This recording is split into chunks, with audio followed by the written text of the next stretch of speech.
What if the version of you that everyone knows isn't really you? What if the way you present yourself to the world, your smile, your confidence, your politeness, wasn't the whole story, but just a carefully crafted mask? A mask so convincing that sometimes even you forget it's not who you truly are. Carl Jung called this mask the persona. It's the part of you that shows up at work, with your friends, with your family. It's the version of you that knows what's acceptable, what's admired, what keeps you safe in a world full of expectations.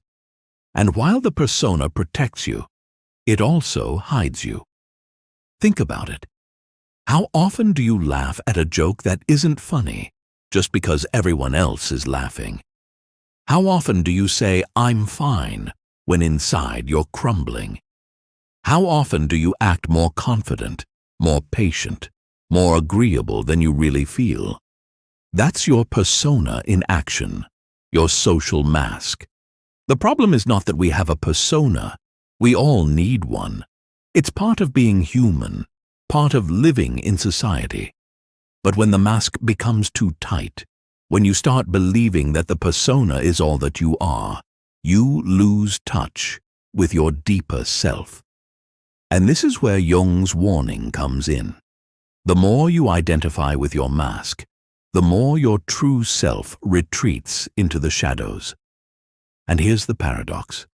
The more perfect your persona looks on the outside, the more hollow you may feel on the inside. Because the mask is not built for authenticity, it's built for survival. You see it everywhere. At work, people walk into the office with a smile, while inside they're exhausted and burned out.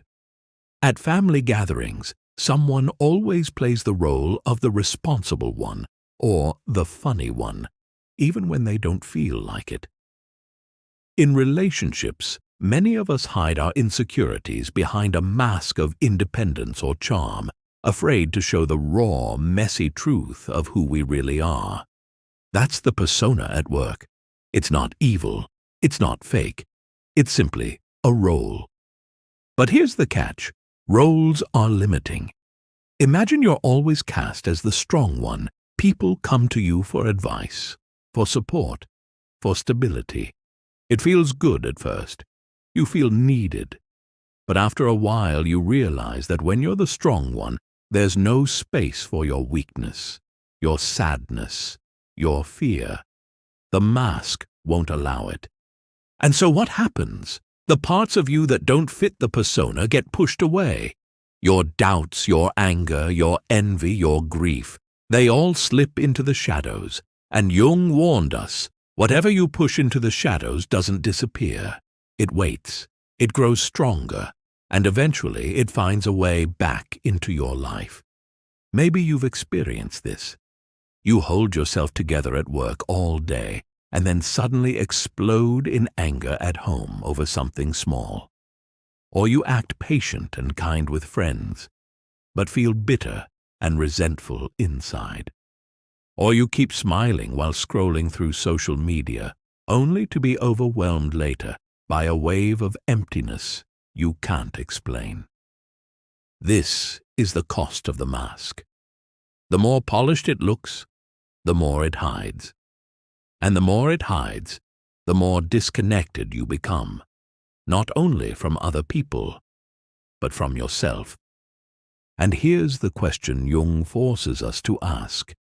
If the persona isn't who I truly am, then who am I? The parts of you that don't fit the mask don't just disappear, they slip underground. They become what Jung called the shadow. And the shadow is not evil. It's simply everything you've been told is unacceptable, everything your persona has decided must stay hidden. Think back to when you were a child. Maybe you were told not to cry, so your sadness became part of the shadow. Maybe you were punished for being too loud or too playful, so your joy and spontaneity got buried. Maybe you were told anger is bad, so now your persona is always calm and agreeable, while deep inside Rage smolders like fire. And here's the paradox. What you repress doesn't die. It waits. And when the mask cracks, even for a second, the shadow comes rushing out. That's why the most patient person can suddenly explode. That's why the most confident person can secretly feel like a fraud. That's why the kindest person can feel resentment eating away at them. The shadow is always there, shaping you, even when you deny it. The more you ignore it, the more it controls you from the dark. Think about it. How many times have you said, "I don't know why I did that. It wasn't like me." Or, "I don't know why I keep attracting the same kind of people, the same painful patterns." Jung would say that's the shadow acting out. Because what you refuse to acknowledge in yourself will show up in your life again and again until you face it. And this is where the persona becomes dangerous. When you over-identify with the mask, when you convince yourself that you are only the strong one, or the nice one, or the smart one, you exile the rest of you into the shadow. And the shadow, left in the dark, doesn't shrink. It grows. It waits for moments of stress, of exhaustion, of conflict, and then it takes over. That's why Jung said, "Until you make the unconscious conscious, it will direct your life, and you will call it fate." Look at your relationships. Have you ever wondered why you keep attracting the same kind of partner, the same drama, the same disappointments? Jung would say it's because you're not just meeting the other person, you're meeting your own shadow, reflected back at you. If your persona is always the caretaker, you might find yourself with partners who take and take, because your hidden shadow longs to be cared for but doesn't know how to ask. If your persona is the confident achiever, you may attract people who secretly envy you because deep down you carry your own fear of failure. The mask and the shadow are always dancing, and often they choreograph your relationships without you even knowing it. The same happens at work. Maybe you wear the mask of the reliable one. You always say yes. You always deliver. You always go the extra mile. On the surface, it earns you praise. But in the shadows, resentment builds, exhaustion builds, and one day you burn out, not because you were weak, but because your mask never allowed you to rest, never allowed you to say no. And it's not just relationships or work, it's inside of you too. The persona whispers, "Keep smiling, stay calm, don't let them see you sweat," but your shadow keeps pushing back. "I'm angry, I'm tired, I need more than this." That's why you can feel empty even when everything looks perfect on the outside. Because the persona can earn applause, but it can't feed the soul. Think about the people you admire, the ones who feel magnetic, alive, whole. It's not because their persona is perfect, it's because they've made peace with their shadow. They don't hide all the messy, complicated parts of themselves. They integrate them. They use them. And that's the invitation Jung gives us. Stop letting the mask run your life. Stop pretending the shadow doesn't exist. Because the more you deny it, the more it controls you. The more you face it, the freer you become. So how do you begin to break free from the mask? How do you move beyond the persona without losing yourself completely? Jung's answer was simple, but not easy. You start by turning toward the shadow. The first step is awareness. Begin to notice when you're wearing the mask. Notice the moments when you laugh, even though you don't find it funny. Notice when you say yes, while your whole body wants to say no. Notice when you put on confidence while inside you feel shaky. These are the little cracks where the persona reveals itself. The second step is honesty. Be honest with yourself about what you really feel. Maybe you write it in a journal. Maybe you say it out loud when you're alone. The point is not to act it out in destructive ways, but to admit it to yourself. I'm jealous. I'm angry. I'm scared. The moment you name it, it loses some of its grip. The shadow thrives in silence. It weakens in the light of truth. The third step is compassion. We are so quick to judge ourselves. We say, I shouldn't feel this. I should be better than this. But Jung would remind us, the shadow isn't there to shame you. It's there to complete you. Anger can become courage. Envy can become inspiration. Fear can become wisdom. What you reject in yourself is often the very thing you need in order to grow. Here's a simple practice. The next time someone triggers you, maybe a friend, a colleague, or even a stranger, pause and ask yourself, what part of me is this reflecting? If their arrogance drives you crazy, maybe it's because your own need to be seen has been silenced. If their sadness makes you uncomfortable, maybe it's because you've buried your own. Every trigger is a mirror, and every mirror is an invitation. And the fourth step is expression. Find safe ways to give your shadow a voice. If you've always been the calm one, allow yourself to scream into a pillow. If you've always been the nice one, write an angry letter you never send. If you've always been the strong one, allow yourself to cry in front of someone you trust. Little by little, you give the shadow space. And instead of controlling you from the dark, it begins to walk beside you in the light. This doesn't mean abandoning your persona completely. You still need a mask. We all do. It helps us move through the world. But the goal is to wear it lightly, to know it's just a role, to be able to take it off when you're safe, and to never confuse the role with the whole of who you are. Because beneath the mask, beneath the shadow, lies something deeper, the self, the whole, unbroken, authentic you. And the only way to reach it is to make peace with both the mask and the shadow. When Jung spoke of the persona, he didn't mean it as an accident. He believed it begins forming in childhood. As children, we learn very quickly what earns love, approval, and safety, and what doesn't. Maybe you discovered that when you were polite, quiet, and helpful, adults smiled and praised you. But when you got angry or loud or sad, they turned away or scolded you. So, what did you do? You put the acceptable parts of yourself forward, and you pushed the others back. The persona was born. Every family has its own rules of acceptance. In one family, the smart child is rewarded, so the mask becomes intelligence. In another, the cheerful child gets the love, so the mask becomes humor. In another, the responsible child is praised, so the mask becomes duty. The persona is not random. It's a survival strategy, shaped by the environment around you. And it doesn't stop in childhood. Schools, workplaces, communities, they all reward certain masks. The student who follows rules, the worker who never complains, the citizen who never questions. The more you play the role, the safer you feel.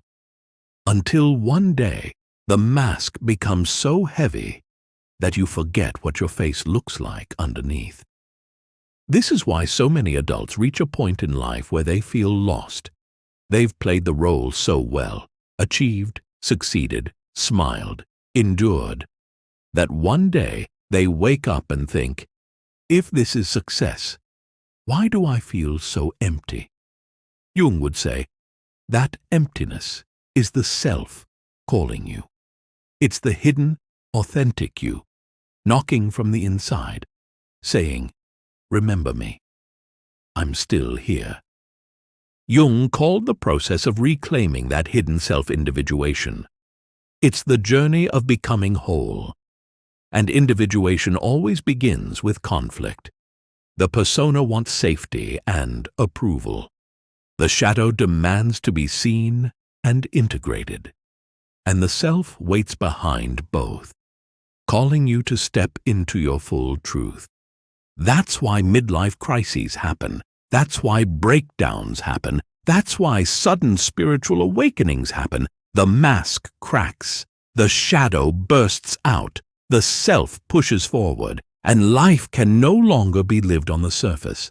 So how do you move toward individuation without waiting for a crisis to break you open?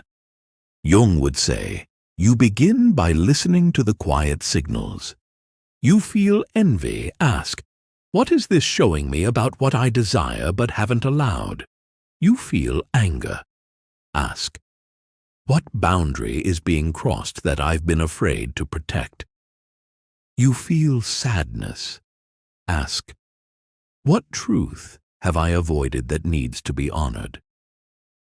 Each feeling is a messenger. Each discomfort is a crack in the mask, letting a little light in.